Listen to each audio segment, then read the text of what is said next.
Good morning students. Today we are going to start exercise 9.2 and question number 5th. इससे पहले वाले video में मैंने आपको question number first, second, third के मैंने आपको कुछ क्वेश्चन से करवा दिए थे as well as question number fourth. Now today we are going to discuss about question number 5th. Question number 5th is mister Dev stayed in a hotel for 2 days. Mister Dev है जो कि होटल में कितने दिनों के लिए रुक रहे हैं? 2 दिनों के लिए. The room rent was 3,500 rupees per day. और एक दिन को उनका रेंट कितना है उस रूम का? 3,500. He also had to pay a luxury tax of 7% on the room rent for 2 days. यहाँ पर आपको गिवन है 1 days का रूम रेंट कि एक दिन का उनका रूम का रेंट कितना था और वो कितने दिन रुके थे? 2 days रुके थे. इसके अलावा वो जो रूम रेंट था 2 days का उस पर उन्होंने लग्जरी टैक्स लगाया है 7%. 7% का कुछ अलग से एक्स्ट्रा टैक्स लिया है. So how much did he pay in all for the 2 days stay? तो आपको ये बताना है कि वो जो 2 दिन रुके थे उन 2 दिनों में मिस्टर देव ने कितना अमाउंट पे किया. So now see here. Firstly given that कि यहाँ पर आपको given क्या है. तो number of days mister Dev stayed in hotel. सबसे पहले तो मिस्टर देव जो है उस होटल में कितने दिन रुके हैं? 2 days रुके हैं. And room rent of hotel per day it means एक दिन का रूम रेंट कितना था? 3,500. So we can find room rent for 2 days. तो हम 2 days का भी रूम रेंट फाइंड आउट कर सकते हैं. सो रूम रेंट फॉर 2 days. तो 2 days का रूम रेंट कितना होगा? 3,500 मल्टीप्लाई बाय 2. एक दिन का 3,500 है तो 2 days के लिए हम इसमें 2 से क्या कर देंगे? मल्टीप्लिकेशन कर देंगे. 35 2 जा 70. 70 तो एज इट इज है and 0 0. So room rent for 2 days. तो इट मींस 2 days का रूम रेंट कितना था? 7,000. एक दिन का अगर 3,500 है तो 2 days को उन्होंने कितना पैसा दिया है? 7,000. बट ये तो नॉर्मली था.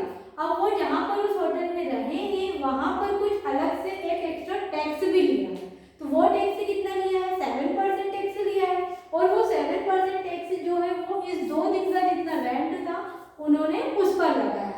सो लग्जरी टैक्स रेट. अब हम क्या निकालेंगे? लग्जरी टैक्स रेट कि उन्होंने जो 7% टैक्स लिया है वो कितना है. तो 7% ऑन रूम रेंट. तो 7% it means 7/10 multiply on room rent. उन्होंने 2 दिन का रूम रेंट कितना था? 7,000 था. तो 7,000 0 2 0 से 2 0 कट 7 into 70. 7 7 जा 49 and 0. So 490 rupees luxury tax rate. मतलब उन्होंने अलग से और एक्स्ट्रा टैक्स से कितना लिया है? 490 रुपीज. सो आपको ये बताना है कि उन्होंने टोटल 2 दिनों में कितना पैसा पे किया है. So total amount payable is equal to amount plus tax charge. तो उन्होंने एक्स्ट्रा टैक्स और कितना दिया है? 7,000 plus 490 it means 7,490. So this is the question number 5th. आपको मैंने इस एक्सरसाइज की पीडीएफ सेंड की है और मैंने आपको क्वेश्चन नंबर 6 तक सेंड किया है. So now you see PDF. अगर आपको पीडीएफ में कोई क्वेश्चन समझ में नहीं आता है तो you can ask me. Now we will discuss about next question.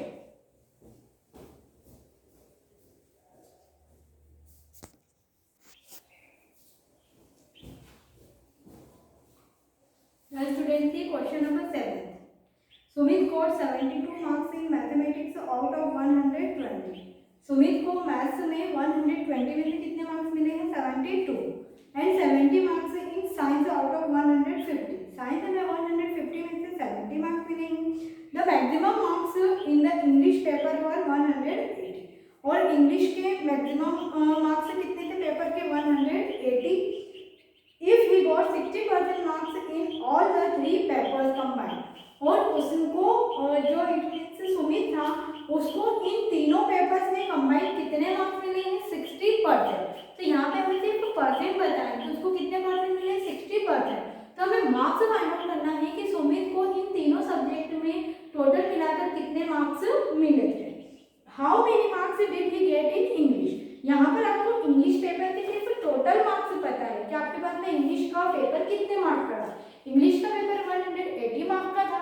तो आपको ये बताना है कि सुमित को इंग्लिश के पेपर में कितने मार्क्स मिले हैं एज वेल एज उसको इन तीनों पेपर में 60% इट मीन्स उसको कितने मार्क्स मिले हैं टोटल।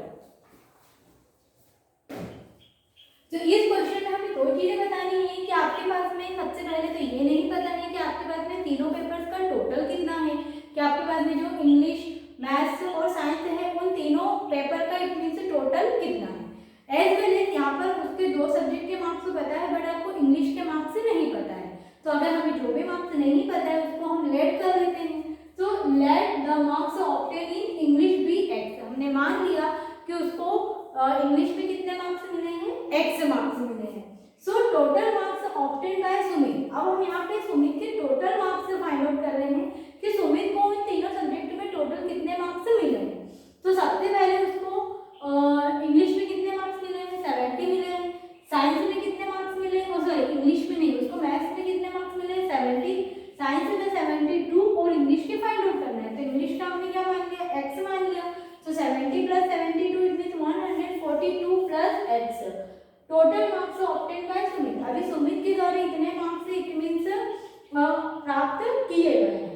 अब वो जो तीनों पेपर था उसका उसको कितना परसेंट मिला है, 60% मिला है। तो अब हम जो टोटल मार्क्स थे इट मींस इंग्लिश, मैथ्स और साइंस के, उसका हम कितना परसेंट निकालेंगे, 60% निकालेंगे।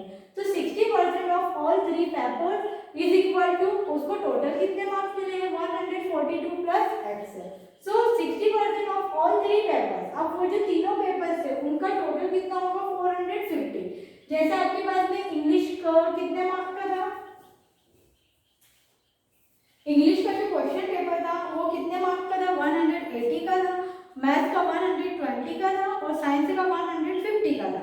तो अगर हम इन तीनों क्वेश्चन पेपर्स के मार्क्स को ऐड करेंगे तो हमारे पास में आएगा 450। तो अब हमें इस 450 का कितना परसेंट निकालना है, 60%, क्योंकि इन तीनों पेपर के कॉम्बिनेशन का उसको कितना परसेंट मिला है, 60%।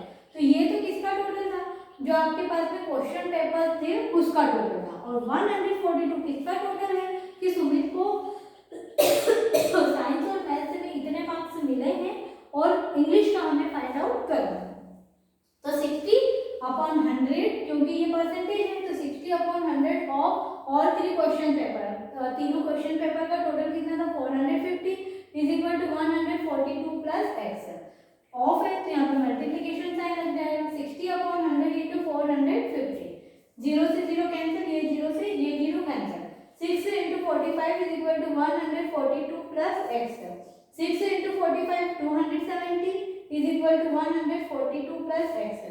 270 minus 140 is equal to X. 270 minus 140 minus करेंगे तो 120। इट मीन्स एक्स हमने क्या माना था, इंग्लिश, कि अब सुमित को इंग्लिश में कितने मार्क्स मिले हैं। So he got in English 128 marks. और हमें क्वेश्चन में यही चीज फाइंड आउट करनी थी। सो आई होप स्टूडेंट कि आपको क्वेश्चन नंबर 5th और 6th समझ में आया होगा। और आपको पीडीएफ भी आपको जो सेंड की है उसमें भी अगर आपको किसी भी क्वेश्चन में डाउट हो तो you can ask me. Next video में हम डिस्कस करेंगे नेक्स्ट क्वेश्चन के बारे में। Bye everyone.